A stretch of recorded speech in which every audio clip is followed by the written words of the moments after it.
आज से 20 साल पहले अगर किसी को एक्टर बनना था तो वो मुंबई की ट्रेन पकड़ते थे। किसी को बिजनेस में सक्सेसफुल होना था तो वो एमबीए करते थे और कुछ बेचना था तो घर घर भटकते थे। लेकिन इंटरनेट की वजह से चीजें काफी बदल गई हैं।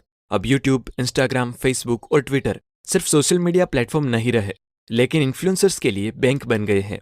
एक पिता ने अपने बेटे के स्कूल के प्रोजेक्ट के लिए बेसबॉल को कट करके उसके अंदर की चीजें दिखाते हुए वीडियो बनाई और आज यूट्यूब पे उनके 7 मिलियन प्लस फॉलोवर्स हैं और महीने के लाखों कमा रहे हैं। पूरी हिस्ट्री में प्रिंटिंग प्रेस के बाद का सबसे बड़ा रिवॉल्यूशन इंटरनेट से आया है, जिसने चीजों को काफी बदल कर रख दिया है। इंटेल के चेयरमैन एंडी ग्रोव कहते थे कि आने वाले कुछ ही सालों में सभी कंपनीज इंटरनेट से जुड़ी कंपनी हो जाएगी और जो कंपनी इंटरनेट से कनेक्टेड नहीं होगी वो कंपनी सरवाइव ही नहीं कर पाएगी। टीवी का जमाना ऑलमोस्ट खत्म हो रहा है। लोग समझदार होने लगे हैं।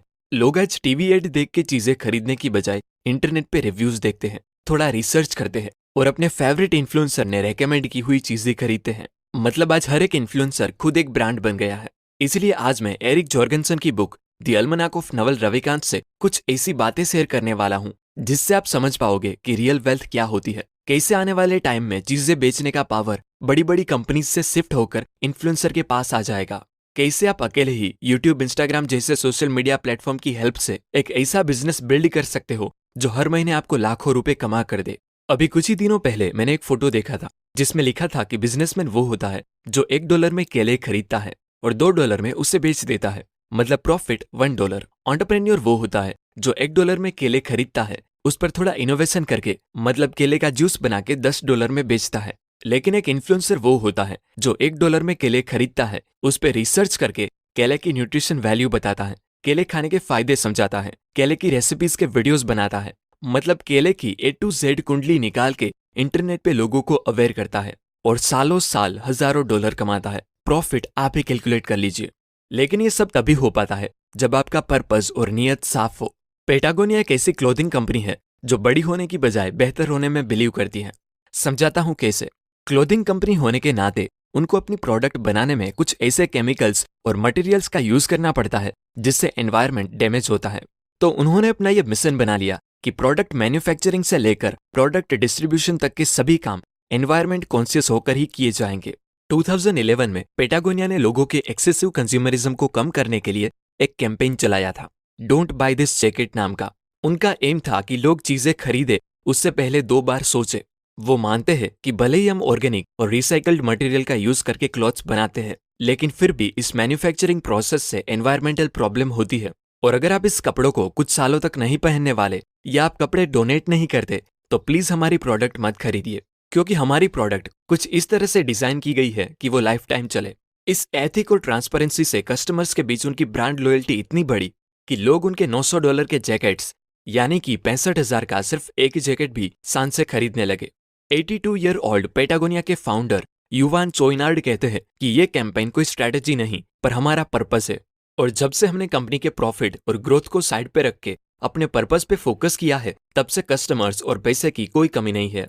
दोस्तों, दुनिया में कुछ गिनी चुनी ही कंपनीज है जो बड़ी होने की बजाय बेहतर होने में बिलीव करती है और इस आइडियोलॉजी से मैं बहुत इंस्पायर्ड हूँ कि हाँ, इंटरनेट से आप लाखों कमा सकते हो, लेकिन उससे पहले आपको लोगों का ट्रस्ट जीतना पड़ता है। कास्पर एक ऐसी कंपनी है जो बनाती है मैट्रेसेस, लेकिन वो अपनी प्रोडक्ट बेचने की बजाय लोगों को स्लीप हाइजीन के बारे में अवेयर करती है और उनके मैट्रेसेस अपने आप बिकते हैं। अपनी प्रोडक्ट को कॉपीकेट होने से बचाने का सबसे बेस्ट तरीका है आपकी पर्सनालिटी को ही आपकी प्रोडक्ट का एक पार्ट बनाया जाए, क्योंकि लोग आपकी हर एक चीज कॉपी कर सकते हैं लेकिन वो आपकी पर्सनालिटी कभी कॉपी नहीं कर पाएंगे। नवल रविकांत कहते हैं कि सीक वेल्थ नॉट मनी और स्टेटस। अपने टाइम को पैसों से एक्सचेंज करके रोजी रोटी चल सकती है, लेकिन वेल्थ क्रिएट नहीं हो सकती। वेल्थ बिल्ड करने के लिए आपको इक्विटी यानी कि किसी भी बिजनेस में हिस्सेदारी या कोई ऐसा एसेट बिल्ड करना होगा जो सोते वक्त भी आपको पैसे कमा कर दे।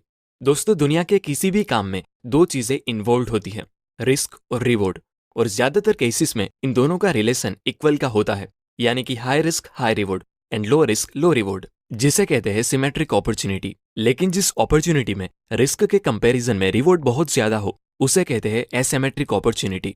नवल रविकांत ने एक बार ट्वीट करके 10 ऐसी एसिमेट्रिक अपॉर्चुनिटी के बारे में बताया था जिसमें रिस्क के कंपैरिजन में रिवॉर्ड इनॉर्मसली हाई होता है। एग्जाम्पल के तौर पे ये वीडियो बनाने में मुझे 10 मिनट लगे, लेकिन जब लाखों लोग इसे देखेंगे तो सिर्फ एक बार के 10 मिनट के इनपुट से हजारों घंटे का आउटपुट वॉच टाइम के रूप में जनरेट हो सकता है। और यही है इंटरनेट बिजनेस का सबसे बड़ा फायदा कि आप अपनी इनकम को रेप्लिकेट कर सकते हो। अगर हम एक थिएटर आर्टिस्ट की बात करें तो उसे पैसे कमाने के लिए हर बार परफॉर्मेंस देना पड़ता है। अगर आज दिल्ली में परफॉर्मेंस है तो कल मुंबई में होगी, परसों पुणे में, एटसेट्रा। पर जिस दिन ये आर्टिस्ट बीमार हो गया या किसी रीजन से अपनी परफॉर्मेंस नहीं दे पाया तो उस दिन वो पैसे भी नहीं कमा पाएगा। लेकिन इंटरनेट से ऐसा रेवोल्यूशन आया है कि अगर आप में काबिलियत है तो आपको अपना करियर बनाने के लिए अब किसी के तलवे चाटने की जरूरत नहीं है। जिस आर्टिस्ट को टीवी शोज रिजेक्ट कर देते हैं वो इंटरनेट के लेवरेज से अपनी खुद की एक ब्रांड बनाते हैं और पैसा और रिस्पेक्ट दोनों कमाते हैं। अमीर माँ बाप अपने बच्चों को यही सिखाते हैं कि उन्हें ऐसी चीजों पर फोकस करना चाहिए जिसे वो रेप्लिकेट कर सके, जैसे इंटेलेक्चुअल प्रॉपर्टी की रॉयल्टी। जैसे जेके रोलिंग ने हैरी पॉटर सिर्फ एक बार लिखी, लेकिन आज भी जब कोई हैरी पॉटर की बुक, टॉयज या गेम्स खरीदता है या इवन कोई हैरी पॉटर का थीम पार्क विजिट करता है तब भी उसकी रॉयल्टी, मतलब उसमें से थोड़े से पैसे जेके रोलिंग की जेब में जाते हैं। इन शॉर्ट, उन्होंने काम एक बार ही किया लेकिन उसे टॉयज, गेम्स, थीम पार्क और मूवीज में रेप्लिकेट करके अपने लिए पैसे की पाइपलाइन बना ली। अगर मुझे कोई पूछता है कि मैं क्या काम करता हूँ तो मेरा जवाब होता है, मैं एक छोटा सा किसान हूँ, डिजिटल किसान। मैं कंटेंट के बीज बोता हूँ जिनकी फसलें सालों साल रेवेन्यू जनरेट करती रहती है। कंपनी ऑफ वन होने का सबसे बड़ा फायदा है फ्रीडम। आप जब चाहें जो चाहें कर सकते हो। इंटरनेट बिजनेस में आपकी कंपटीशन वर्ल्ड वाइड होती है, ना कि आपके गली मोहल्ले वालों से। इसलिए आपको किसी स्पेसिफिक नीश को टारगेट करके उसमें अपनी ब्रांड बनानी पड़ेगी। थिंक मीडिया के फाउंडर कहते हैं कि if you try to reach everybody you will end up reaching nobody. लोग इंटरनेट पे डांस सिखाते हैं, कुकिंग सिखाते हैं, इवन रिपेयरिंग और टेलरिंग सिखा के भी लाखों कमाते हैं। बस आपको किसी एक फील्ड में स्पेसिफिक रहना होगा। क्या आपको मिट्टी पसंद है? मुझे नहीं पता, लेकिन ज्यादातर लोगों को मिट्टी पसंद नहीं होती। लेकिन जैसन को बचपन से ही मिट्टी बहुत पसंद थी, इसलिए वो मिट्टी के बारे में पढ़ता रहता, उस फील्ड में रिसर्च करता रहता कि कौन इसे खरीदता है, कौन इसे बेचता है, सोइल की कौन सी क्वालिटी अच्छी होती है, एटसेट्रा। उस पर वीडियोस बना के वो लोगों को होम गार्डनिंग सोइल के बारे में अवेयर करता। और देखते ही देखते उसने खुद की एक ऐसी ब्रांड बना ली कि बड़ी बड़ी फर्टिलाइजर और होम गार्डनिंग कंपनी उसे अप्रोच करने लगी। और ब्रांड प्रमोशन और एफिलिएट मार्केटिंग के जरिए जैसन ने अपना मनपसंद काम अकेले करते हुए भी एक $1 मिलियन कंपनी बना ली। देखो, बहुत से लोगों को लगता है कि वो अमीर तभी बनेंगे अगर वो बहुत पढ़ाई करेंगे या बहुत बड़ी जॉब या बहुत बड़ा काम करेंगे। लेकिन फैक्ट तो ये है कि अगर आप जो काम कर रहे हो उसमें आपका जेन्युइनली इंटरेस्ट है और इंडस्ट्री में उसकी डिमांड भी है, तो आप जैसन की तरह मिट्टी को भी सोना बना सकते हो और मिलियनर बन सकते हो। ऑथर कहते हैं कि सेल्फ एम्प्लॉयड लोगों के मिलियनर बनने के चांसेस कई गुना ज्यादा होते हैं कंपेयर टू उन लोगों के जो जॉब करते हो। एक टाइम था जब ऑयल एक इनोवेशन हुआ करता था जिसने जेडी रॉकफेलर को अमीर बनाया। एक टाइम था जब कार इनोवेशन हुआ करती थी जिसने हेनरी फोर्ड को रिच बनाया। लेकिन अभी टाइम है इंटरनेट का जिसने बिल गेट्स, मार्क जुकरबर्ग और जेफ बेजोस को अमीर बनाया है।